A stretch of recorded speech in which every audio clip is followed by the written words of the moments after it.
la vie, la liberté et la poursuite du bonheur.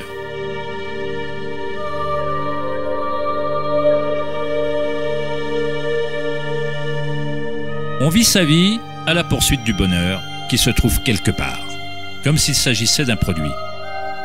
Nous sommes devenus esclaves de nos propres désirs et envies. Le bonheur n'est pas une chose qu'on peut poursuivre ou acheter comme un costume bon marché. C'est Maya, l'illusion, le jeu perpétuel de forme. Dans la tradition bouddhiste, samsara, ou le cycle perpétuel de souffrance, est perpétré par l'envie du plaisir et l'aversion de la douleur. Freud en faisait référence par le terme de « principe du plaisir ». Toutes nos actions tendent à créer du plaisir, à obtenir ce qu'on veut ou à rejeter les choses indésirables qu'on ne veut pas.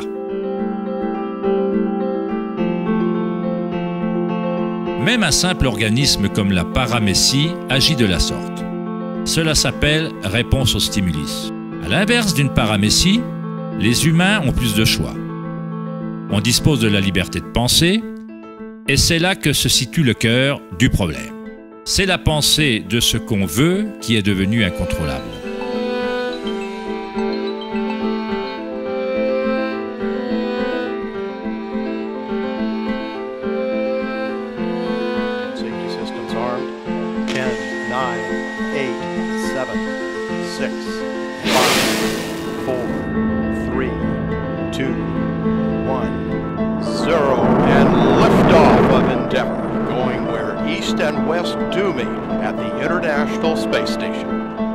La recherche de la compréhension du monde, non pas en termes de conscience intérieure archaïque, mais en termes de perception quantitative et qualitative du monde extérieur par la pensée et les moyens scientifiques, constitue le dilemme de la société moderne.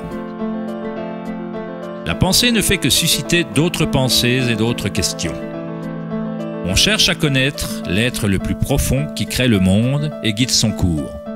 Mais on conçoit son essence comme hors de nous-mêmes, pas en tant que chose vivante, intrinsèque à notre propre nature.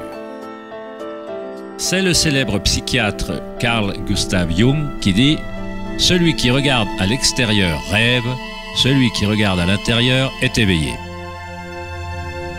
Il n'y a rien de mal à vouloir être éveillé, être heureux. Mais on a tort de chercher le bonheur à l'extérieur quand on peut le trouver à l'intérieur.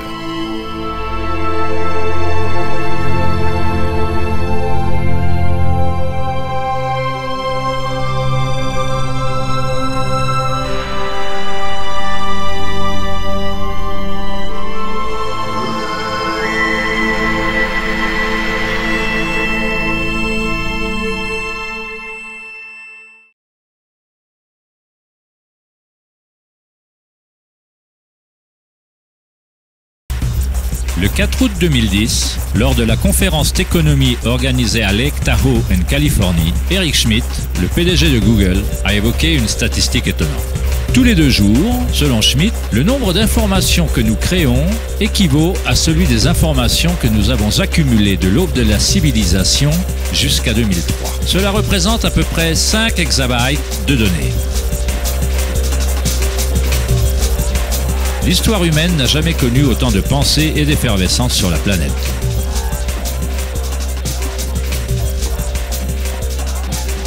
Se pourrait-il qu'à chaque fois qu'on pense résoudre un problème, on en crée 2 autres? À quoi cela sert-il de penser autant si cela ne mène pas à un bonheur plus grand? Sommes-nous plus heureux, plus sereins? La pensée nous rend-elle plus gais? Ou nous isole-t-elle? Nous éloigne-t-elle d'une expérience de vie plus profonde et plus significative?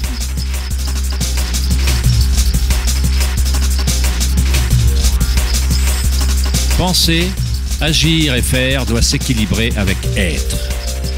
Après tout, nous sommes des êtres humains, pas des faits et des gestes humains.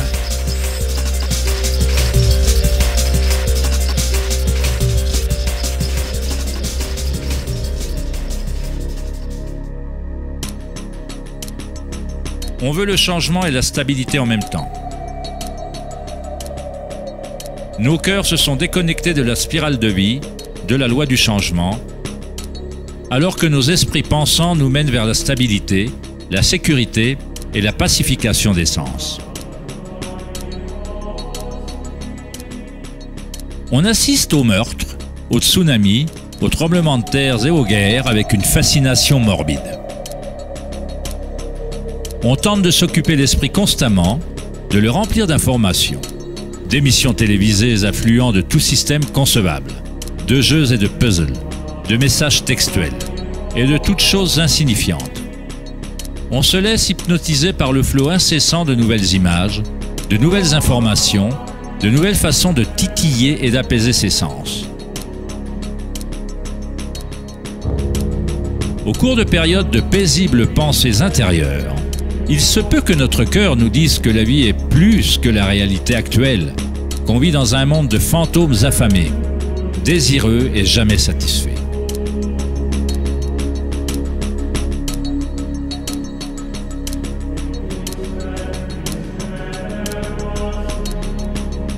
Nous avons créé un maelstrom de données circulant autour de la planète pour mieux penser, pour proposer plus d'idées permettant de réparer le monde, pour résoudre les problèmes qui n'existent que parce que l'esprit les a créés. La pensée a créé cet énorme bourbier dans lequel nous nous trouvons actuellement. On fait la guerre aux maladies, aux ennemis et aux problèmes. Paradoxalement, le produit de notre résistance persiste. Plus on résiste à une chose, plus elle se renforce. C'est comme faire travailler un muscle. En fait, on renforce la chose même dont on veut se débarrasser. Dès lors, quelle alternative existe-t-il à la réflexion? Quels mécanismes les humains peuvent-ils utiliser pour exister sur cette planète?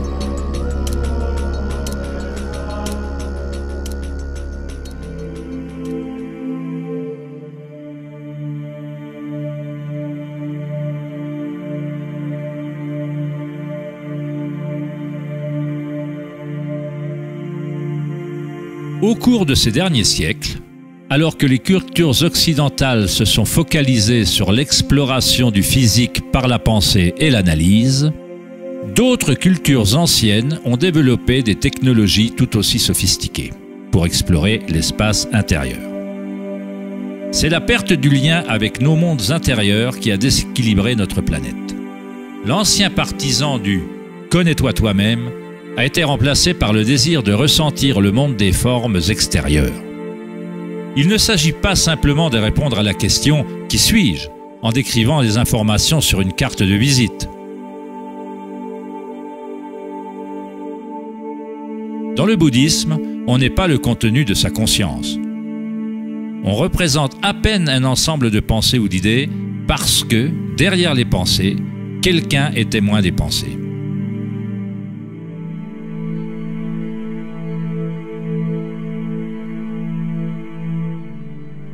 L'essentiel « connais-toi toi-même » est un koan, une devinette introuvable.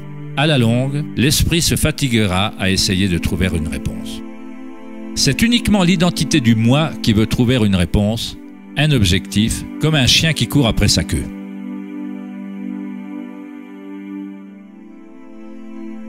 La vérité sur ce qui on est ne demande pas de réponse puisque toute question est créée par l'esprit égoïque. Vous n'êtes pas votre esprit.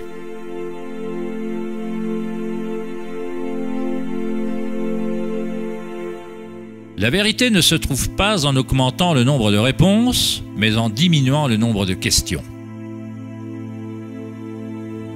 Comme Joseph Campbell le déclara, « Je ne crois pas aux gens qui cherchent le sens de la vie autant qu'ils cherchent le sentiment d'être vivant. »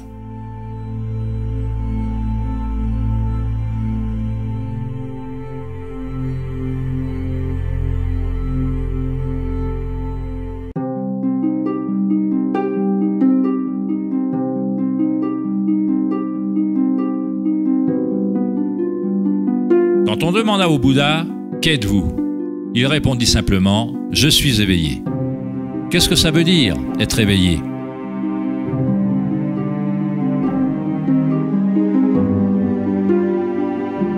Le Bouddha ne donne pas de précision, car chaque vie individuelle s'épanouit différemment. Mais il affirme une chose. c'est la fin de la souffrance.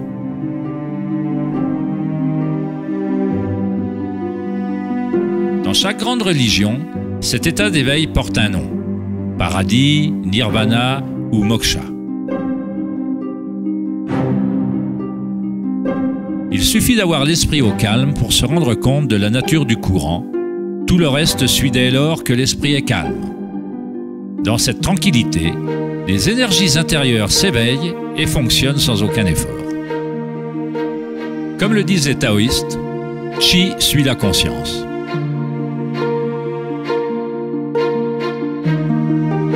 En restant tranquille, on commence à entendre la sagesse des plantes et des animaux. Le calme chuchote dans les rêves et on apprend le mécanisme subtil par lequel ces rêves se matérialisent. Dans le Tao Te Ching, ce genre de vie s'appelle Wai Wu Wai. Agir, non agir. Le Bouddha dit de la voie moyenne qu'elle mène à l'illumination. Aristote décrivit le juste milieu, le milieu entre deux extrêmes, comme une voie de beauté. Pas trop d'efforts, mais pas trop peu non plus. L'équilibre parfait entre le yin et le yang.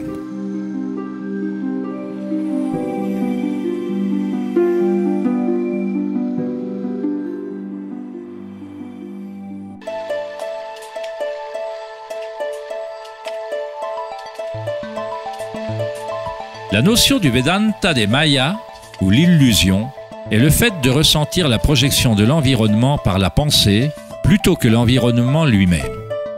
Les pensées vous permettent bien entendu de ressentir le monde vibratoire d'une certaine manière, mais l'équanimité intérieure doit dépendre des événements extérieurs.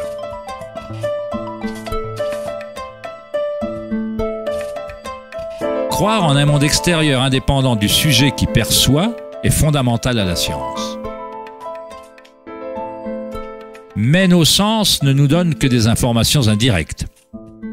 Nos notions de ce monde physique créé par l'esprit sont toujours perçues en fonction des sens et sont par conséquent toujours incomplètes. Il y a un champ vibratoire sous-jacent à tous les sens. Les personnes atteintes de synesthésie ressentent parfois ce champ vibratoire de façon différente. Les synesthètes perçoivent les sons comme des couleurs ou des formes, ou associent les qualités d'un sens à un autre. La synesthésie fait référence à une synthèse ou à un mélange des sens. Les chakras et les sens sont comme un prisme filtrant, un continuum vibratoire. Toutes les choses de l'univers vibrent, mais à des niveaux et fréquences différents. L'œil d'Horus est composé de 6 symboles représentant chacun un des sens. La pensée est considérée comme un sens, comme dans le système védique ancien.